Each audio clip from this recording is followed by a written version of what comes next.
पूर्ण मुंबईतल्या प्रमुख चौकांमधली परिस्थिती काय आहे, अग्निशामक दलांच्याकडनं घेतलेल्या माहितीच्या आधारावर तिथली परिस्थिती काय आहे, मुंबईतल्या शाळा महाविद्यालयांच्या परिसरातली परिस्थिती काय आहे, मुंबईतल्या उपनगरीय रेल्वे या ठिकाणच्या परिस्थितीचा आढावा, बरोबरीने ज्या ठिकाणी असलेला डोंगर किंवा सखल आणि उंच भाग या भागातल्या परिस्थितीचा नेमका आढावा त्या ठिकाणी मी घेतला। या ठिकाणी मला हे जरूर नमूद करायचं आहे की मुंबई महानगरपालिका प्रशासन असो, मी स्वतः पोलीस आयुक्तांशी बोललो, सह आयुक्त पोलीस ट्रॅफिक यांच्याशी बोललो आहे आणि बरोबरीने या सगळ्यामध्ये सर्व ठिकाणी महापालिका असो, पोलीस असो, अन्य यंत्रणा असो यांचे अधिकारी हे ऑन साईट जागेवर आहेत। उपनगरीय रेल्वे थोड्या उशिराने काही ठिकाणी चालल्या आहेत, पण पूर्ण बंद पडल्या आहेत अशा पद्धतीची माहिती समोर आलेली नाही आणि त्या बंद पडू नये म्हणून त्या ठिकाणच्या व्यवस्था या चोख करावा अशा पद्धतीची चर्चा आपण केली।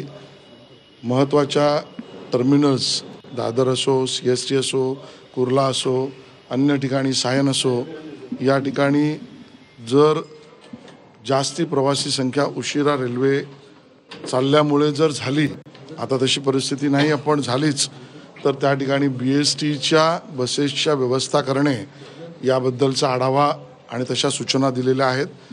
मुंबईतल्या दुपारच्या सत्रातल्या शाळा आणि महाविद्यालयांना पण त्या ठिकाणी सुट्टी दिलेली आहे। सकाळच्या सत्रामध्ये असलेल्या गेलेल्या शाळेतील विद्यार्थ्यांना, शिक्षकांना आणि अन्य लोकांना सुखरूप घरी जाण्याच्या व्यवस्थेमध्ये प्रशासकीय यंत्रणा त्या ठिकाणी कामाला लागण्याच्या सूचना आपण त्या ठिकाणी दिलेल्या आहेत।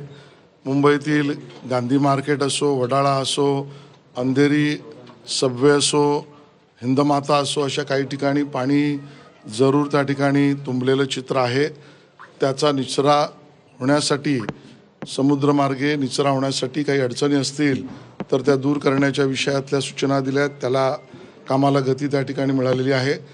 काही 40-50 ठिकाणी फांद्या आणि काही ठिकाणी झाडं ही पडल्याची तक्रार समोर आलेली आहे। त्या बाबतीमध्ये जर फांद्या किंवा झाडं पडून त्या ठिकाणी रस्ता किंवा फुटपाथ अडथळा निर्माण झाला असेल तर त्याला इमिजिएटली कटर्स लावून त्या रिमूव्ह करणं याची व्यवस्था उभी करण्याची सूचना दिल्या। त्याही कामाला आपली यंत्रणा लागली आहे।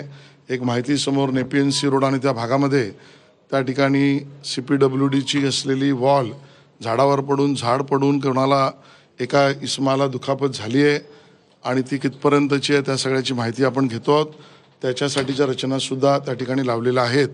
बरोबरीने पंपिंग स्टेशन्स हे पूर्ण क्षमतेने पंप करून जमिनीकडून समुद्राकडे पाणी निचरा करणं या कामाला त्याचा आढावा घेतला आहे, त्याची संपूर्ण व्यवस्था लावलेली आहे।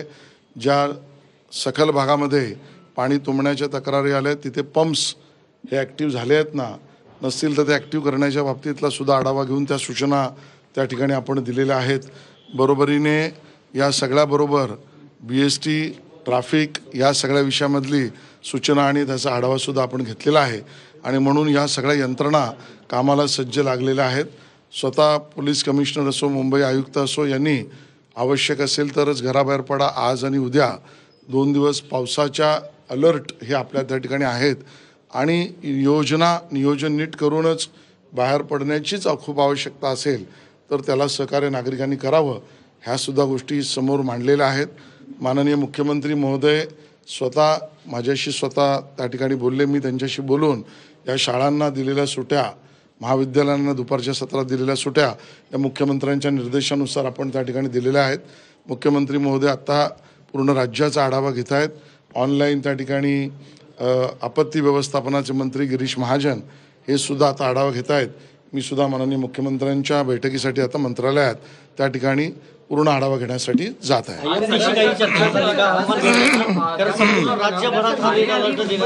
या दोन्ही जिल्ह्यांना रेड अलर्ट देण्यात आले,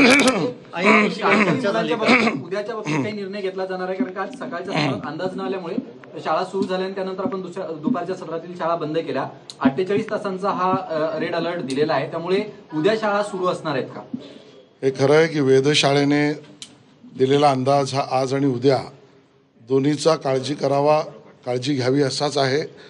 या विषयामध्ये पूर्ण माहिती घेण्याचं काम त्या जिल्ह्यातून जिल्हाधिकाऱ्यांच्या मार्फत नगरपालिका महानगरपालिका व्यवस्थापन कक्ष या माध्यमातून आपत्ती व्यवस्थापनाच्या विभागाचे मंत्री गिरीश महाजन आत्ता ऑनलाईन बैठक घेतातच आहेत.